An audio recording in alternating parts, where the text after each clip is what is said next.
Mga palatandaan na magpabembang sa iyo si Kumare, isang stoic guide sa pagbasa ng senyales, pag-iingat at tamang discard.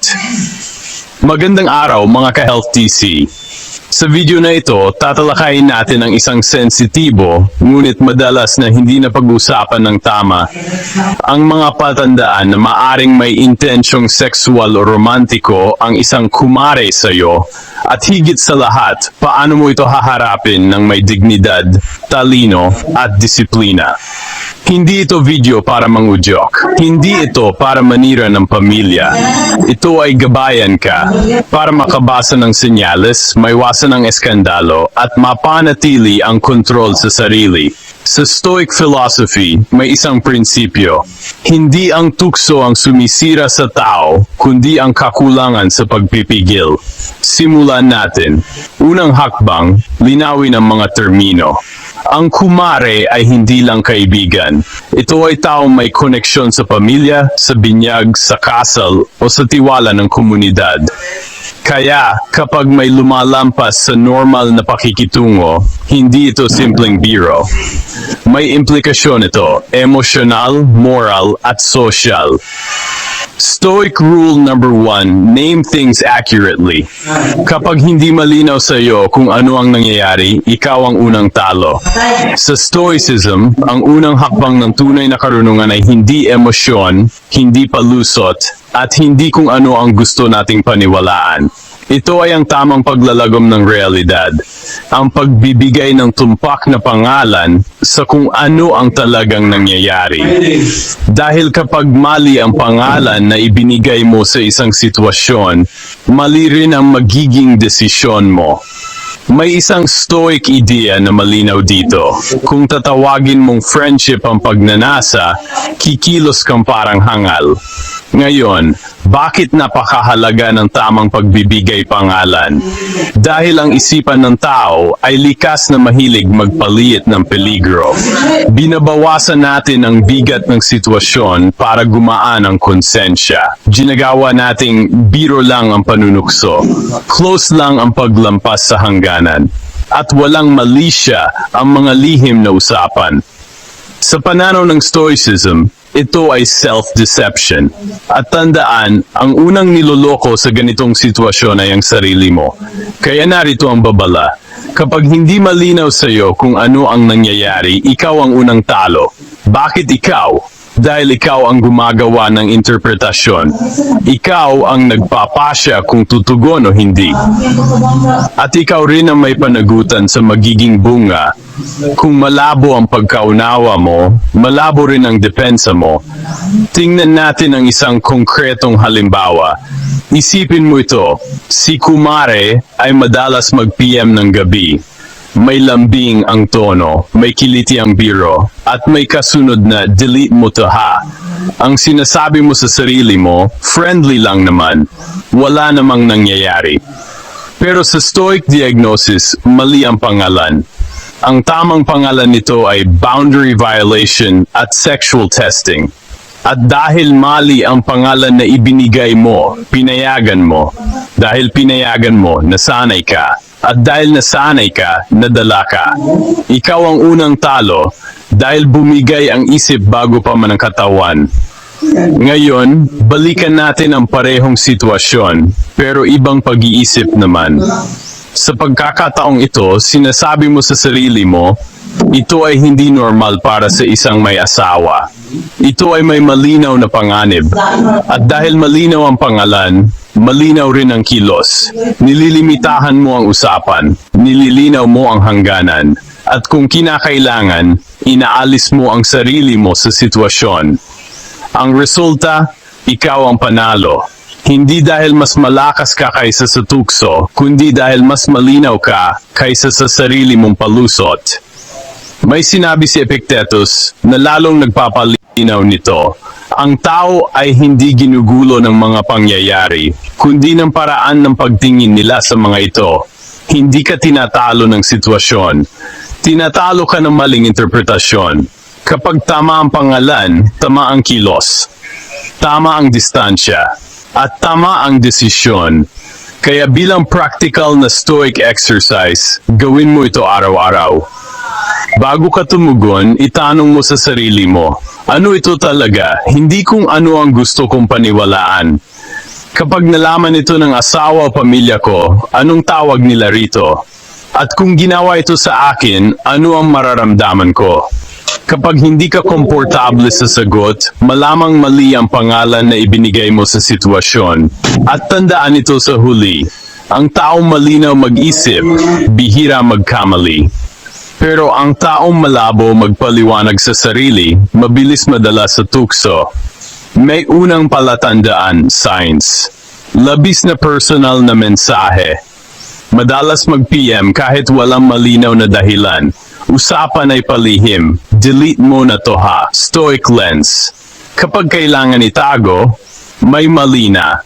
Isa sa pinakaunang senyales na may lumilihis na intensyon ang isang tao ay ang bigla at paulit-ulit na pagpasok sa personal mong espasyo sa pamamagitan ng pribadong mensahe. Hindi ito nagsisimula sa malinaw na landian. Kadalasan, ito ay tila inosente sa simula, isang kumusta, isang kamusta ka na, isang bigla lang kitang naalala. Ngunit kapag madalas na, kapag walang malinaw na dahilan, at kapag hindi na kailangang mangyari, yan na ang unang babala. Sa normal at malinis na ugnayan, ang komunikasyon ay may konteksto at layunin. May dahilan kung bakit nag-uusap. Pero kapag ang mensahe ay paulit-ulit na pumapasok kahit wala namang paksa, walang okasyon, walang kailangan, walang malinaw na dahilan, ang tanong ay hindi na ano ang sinasabi, kundi bakit kailangan pang sabihin. Mas lalong nagiging malinaw ang panganib kapag ang usapan ay sadyang ginagawang palihim. Kapag may kasamang linya na, delete mo na to ha. Sa'yo ko lang sinasabi, o huwag mo na ipaalam kahit kanino. Yan ay hindi na simpleng usapan. Ito ay sinadyang pagtatago. At sa puntong ito, malinaw ang stoic lens. Kapag kailangan itago, may malina. Hindi pa man nangyayari ang physical na pagkakasala, ang moral violation ay nagsimula na. Bakit? Dahil ang pagtatago ay indikasyon na alam ng konsensya na may nilalabag na hangganan. Kung wala talagang mali, walang dahilan para magbura, maglihim o magtago. Sa Stoic philosophy, ang ganitong kilos ay tinatawag na disharmony with reason, ang pagtalikod sa malinaw na pag-iisip para sa pansariling kagustuhan. At dito pumapasok ang panganib. Ang palihim na mensahe ay hindi pa relasyon, pero ito ang binhi ng mas malalim na paglabag. Dito nagsisimula ang unti-unting paglapit ng loob, pagbuo ng emotional dependence, at dahan-dahang paghina ng resistensya. Hindi ka agad mahulog, pero inaayos na ang daan para ikaw ay madulas. Kaya ang tamang tanong ay hindi, may masama na bang nangyayari? Ang mas mahalagang tanong ay, kung tama ito, bakit kailangan itago? Sa Stoic practice, ang malinaw na isip ay laging nagtatanong ng ganito. At kapag sinagot mo ito ng tapat, madalas malinaw ang lalabas. Ang labis na personal at palihim na mensahe ay hindi simpleng pakikipag-usap. Ito ay unang hakbang ng paglapastangan sa hangganan. At kung hindi ito pinutol agad, ito rin ang unang hakbang patungo sa mas malaking pagsisisi. 2. Paglipat ng usapan mula casual, intimate. Ikalawang patandaan ay ang unti-unting paglipat ng usapan mula casual patungong intimate. Nagsisimula ito sa simpleng kumusta ka. Walang problema ron. Pero makalipas ang ilang araw o linggo, ang usapan ay dahan-dahang nag-iiba ng tono. Nagiging, miss na kita, ang gwapo mo pala. O bakit parang ikaw lang ang nakakaintindi sa akin? Hindi ito biglaan. Hindi rin ito aksidente. Ito ay sinasadyang pag-test ng reaksyon. Kung tatanggapin mo ba, kung papalagpasin mo ba, o kung sasabay ka. Halimbawa, kung sinabi niyang, ang gwapo mo pala, at ngumiti ka lang o nagpasalamat, ang mensahe sa kanya ay, pwede pang ituloy. Kapag hindi mo agad nilinaw ang hangganan, iniisip niya na bukas ang pinto para sa susunod na hakbang. Kaya tandaan, kapag ang usapan ay lumilipat na mula simpleng kumustahan patungong personal na lambing, yan ay testing the waters, at kung hindi mo pipigilan, ikaw ang papasok sa mas malalim na alon. Hindi ito aksidente. Ito ay testing the waters. 3. Paulit-ulit na papuri sa pisikal na anyong lupa. Ikatlong palatandaan ay ang paulit-ulit na papuri na nakatuon sa pisikal na anyo. Hindi na tungkol sa ugali, hindi sa talino, hindi sa mabuting gawa, kundi sa katawan. Kapag ang papuri ay laging may diin sa itsura, sa pangangatawan, sa lakad, sa dating, ang usapan ay unti-unting inilihis mula respeto patungong pagnanasa. Sa Stoic perspective, malinaw ang babala. Kapag katawan ang sentro ng usapan, pagnanasa ang direksyon. Halimbawa, sa halip na sabihin, ang sipag mo talaga, ang marinig mo ay ang lakas ng dating mo, ang ganda ng tindig mo, o iba talaga appeal mo. Kapag paulit-ulit ito at hindi pinipigilan, hindi na ito simpleng papuri, ito ay paghahanda ng isipan para sa mas personal na paglapit. At dito mahalaga ang pagiging alerto. Kung saan napupunta ang usapan, doon din papunta ang intensyon. 4. Biglaang pagiging available. Ika-4 na palatandaan ay ang biglaang pagiging available.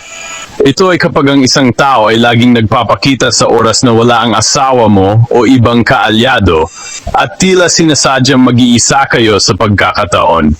Hindi ito basta coincidence. Ito ay calculated proximity. Sinusubok kung paano ka kikilos kapag wala ang ibang tao. Halimbawa, bigla kang inaaya sa kape, sa lakad, o sa pag-usap kapag alam niyang wala ka sa harap ng asawa mo. O kaya tara, tayo lang muna, sa mga oras na walang makakita. Kapag ganito ang pattern, malinaw, hindi aksidente ang teaming. Ito ay senyales ng intent na mag-test ng boundaries mo. 5. Emotional hooking. Ika-5 palatandaan ay ang emotional hooking, ang paggamit ng damdamin para kumonekta sa'yo.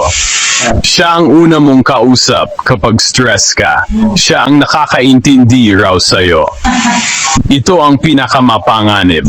Dahil emosyon ang daan patungong aksyon.